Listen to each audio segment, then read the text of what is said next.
alarms. The opening act, grabbing headlines for all the wrong reasons. A comedian who offered unfunny, racist, cringeworthy jokes. Basically calling Puerto Ricans trash. The most repulsive racial jokes about Latinos. Disgusting and hateful. So incredibly crude. Frankly, just too X-rated to play here. Extremely vile so-called jokes. Extremely vile so-called jokes. She name-checked my comedy album from the 90s.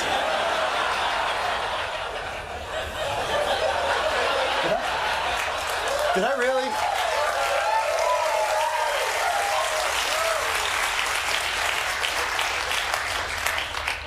I don't know who's AI, me or that guy. Now, obviously, in retrospect, having a roast comedian come to a political rally a week before Election Day and roasting a key voting demographic, probably not the best decision by the campaign politically. But to be fair, the guy's really just doing what he does. I mean, here he is at the Tom Brady roast a few months ago. The great Jeff Ross, ladies and gentlemen. Jeff is so Jewish, he only watches football for the coin toss. Gronk, you look like the Nazi that kept burning himself on the ovens. Kevin is so small that when his ancestors picked cotton, they called it deadlifting. Yes, yes, of course. Terrible, boo, yes.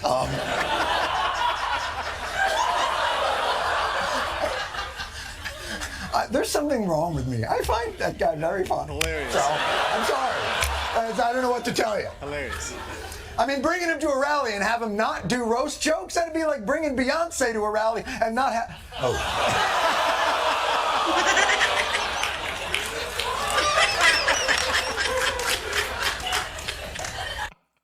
Oh, my God. That is hilarious. And he's absolutely right. He's absolutely right. Because why would he come up there and not tell any jokes? But the liberals are mad. As you can see in the beginning of the video, the mainstream media is boo-hooing and crying about this comedian that told jokes at a Trump rally. And that's all they were. They were nothing but jokes. So we're going to watch the speech or the jokes that he told, and then we're going to get into a response from J.D. Vance about the situation when he was asked about the media. Basically, the media telling him that he has to condone it. But let's get into it. See, I come from the D where we got shades and we be flexing. If you ain't from my state, then you should know don't listen. Madison Square Garden, how we feeling, huh? Wow, isn't this special? 17 years ago, I was sleeping in my car behind the Comedy Store in LA, and I'm proud to say this is my 4th time performing at Madison Square Garden, the most famous arena in the damn world. The American dream alive and well right here.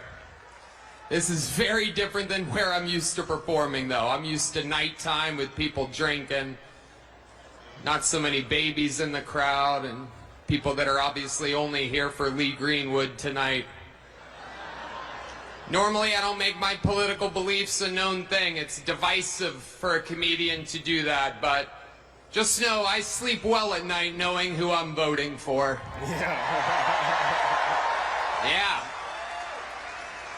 Yeah.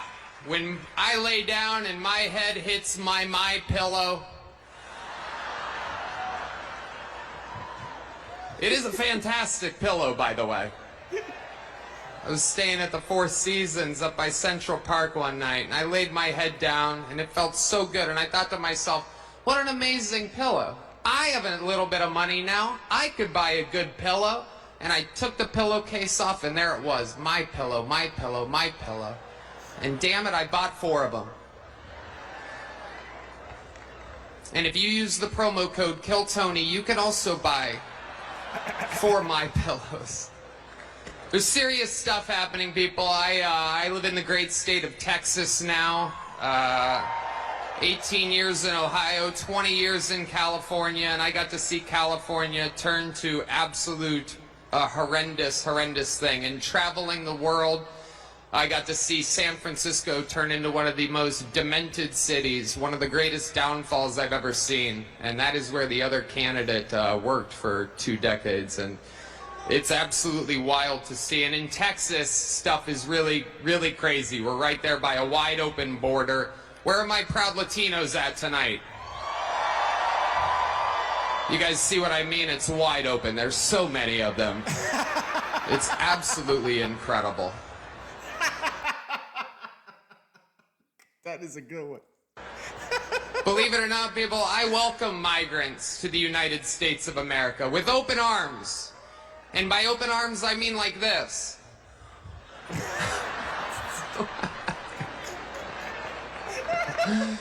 It's wild. And these Latinos, they love making babies, too. Just know that. They do. They do. There's no pulling out.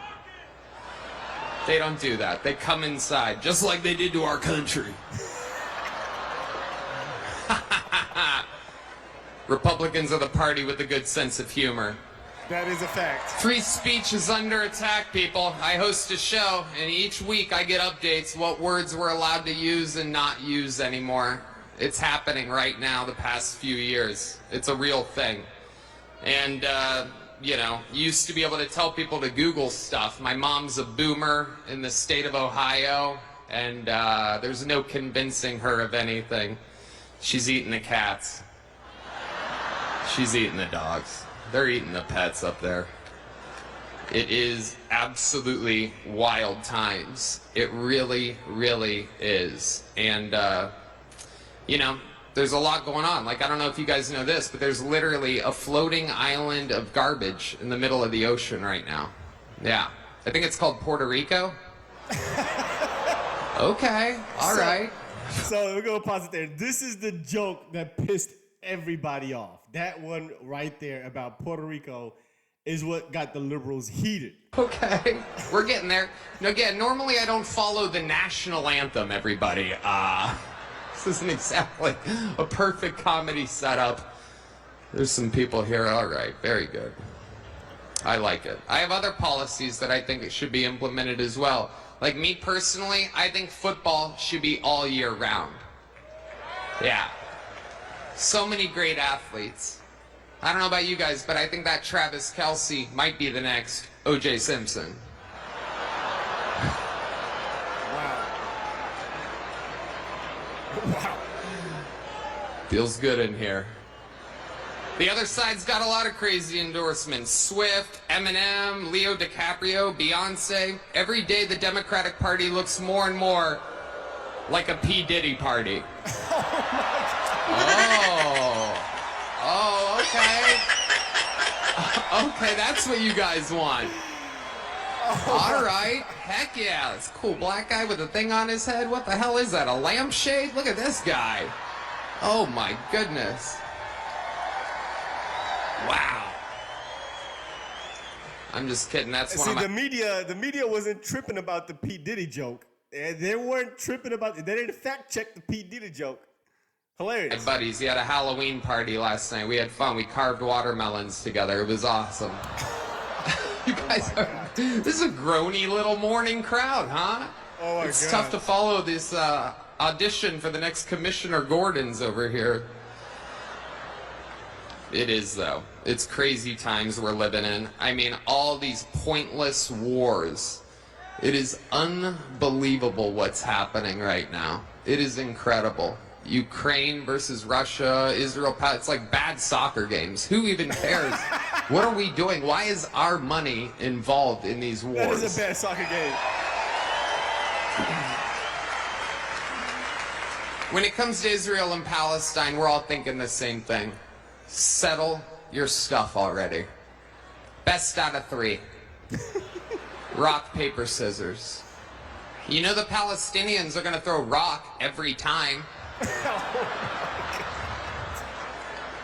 Oh my God. But you also know the Jews have a hard time throwing that paper. You know what I'm saying? All right, we're having fun now. We're cooking. That is hilarious. Hillary Clinton said that this is a Nazi rally here today.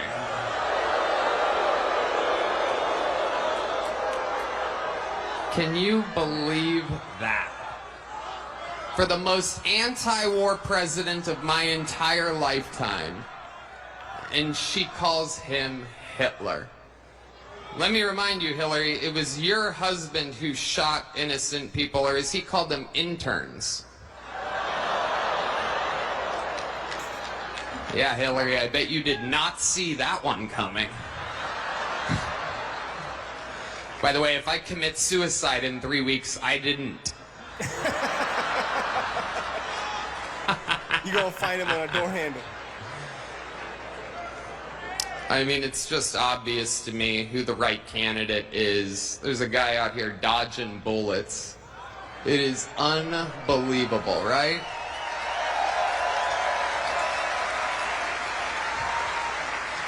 Can you imagine where we would be right now if that bullet had missed? I think about that all the time. Right in the ear. Unbelievable. I thought about this. I don't know if you have. Coolest place to get shot. Like, if you're gonna get shot anywhere on your body, that's where you want it. Right there. Technically, he got shot in the head, depending on if you're a Democrat or a Republican. Right? If you're a Democrat, his ear was grazed. If you're a Republican, he survived a headshot. It is. It's the best place to get shot. It's the only part of the human body will drive a piercing through like a little girl's ear for no reason. Right? There's just it heals fast. Nobody cares. It's the best place to get shot. He went down, saw blood on his hands. I'd imagine he thought right then, I think I just won this shit.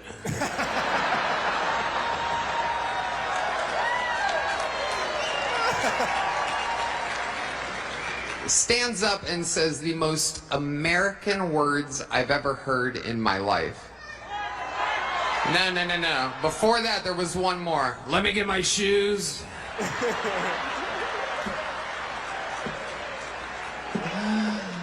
Fearless. Perhaps still with an active shooter. He's talking like a guy that just had the best one-night stand of his life. Right? Like, where's my shoes at? I gotta get the hell out of here. Let me get my shoes. Man, why is it when somebody gets punched or they get shot, their shoe falls off? Why is that? And then the fight. What he did was so cool that Biden got COVID. Literally. Oh, yeah. Go back. Look at the timeline of everything again. 3 days after that. That means that Biden, he didn't get that from hanging out with sick people. He was in a sterile room in the White House, watching blood running down Trump's face as he pumps his fist. Biden's like, oh, fuck. Oh, God, no. It's true. Trump survived an assassination attempt, and Biden got COVID. We vote next week. God voted 3 months ago. Amen.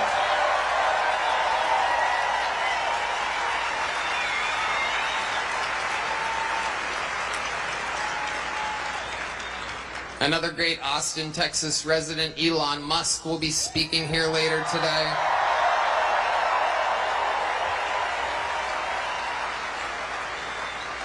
Unbelievable. Genius. You guys saw him shoot that rocket into outer space, the largest aircraft ever, fires it off into space, and then parallel parks it back to planet Earth. Meanwhile, Kamala supporters can't parallel park their Toyota Priuses properly.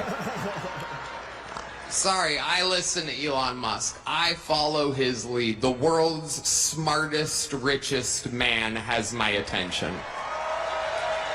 Except for when it comes to stock trading, then I listen to Nancy Pelosi. But censorship is amongst us, people. It's a very, very, very big deal. And I'm just here to say that you guys are for the right candidate. Tell your friends. Let's close it out. And let's make speech free again. Make America healthy again.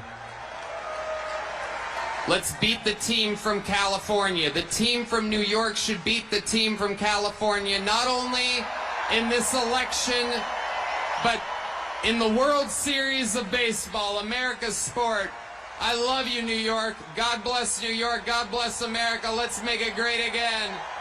Love it. Love it, love it, love it. And that's what got them pissed off. They are pissed off to a point where the media had to ask J.D. Vance to denounce this rhetoric. And the way that JD Vance responds was just perfect.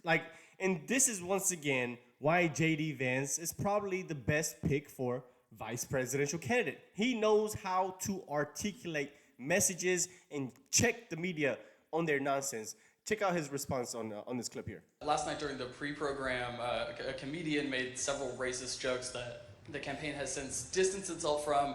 Another speaker called Kamala Harris the Antichrist. Another called her the devil.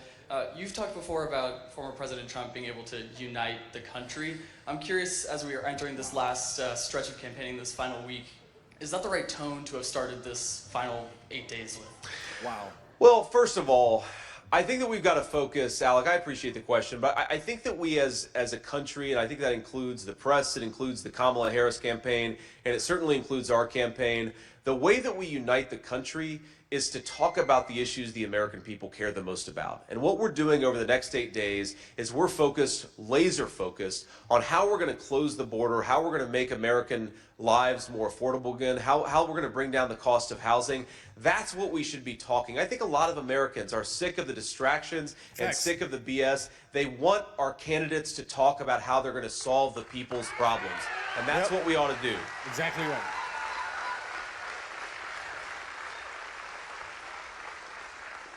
Now, I've heard about the joke. I haven't actually seen the joke that you mentioned, but I think that it's telling that Kamala Harris's closing message is essentially that all of Donald Trump's voters are Nazis, and you should get really pissed off about a comedian telling a joke. Exactly. In the media, even the guy that asked this question to JD Vance is never going to ask the Democrats the same exact question. Hey, the rhetoric of you guys calling Trump supporters as Nazi, calling Trump as a fascist and Hitler, are you going to tone that down? They never, ever, ever ask them the same question reversed. That is not the message of a winning campaign.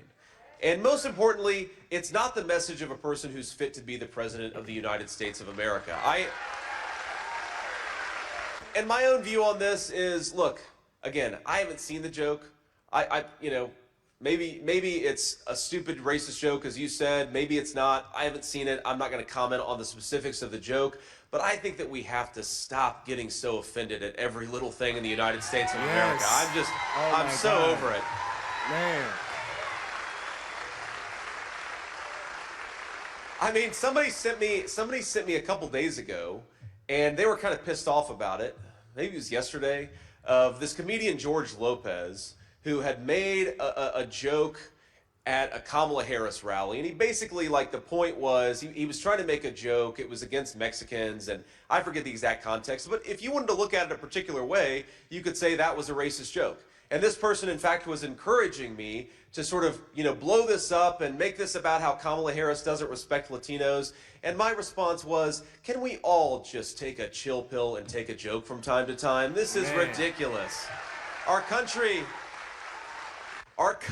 was built by frontiersmen who conquered the wilderness. We're not going to restore the greatness of American civilization if we get offended at every little thing. Let's have a sense of humor, and let's have a little fun, and let's go win in 8 days. God bless you all. Thank you.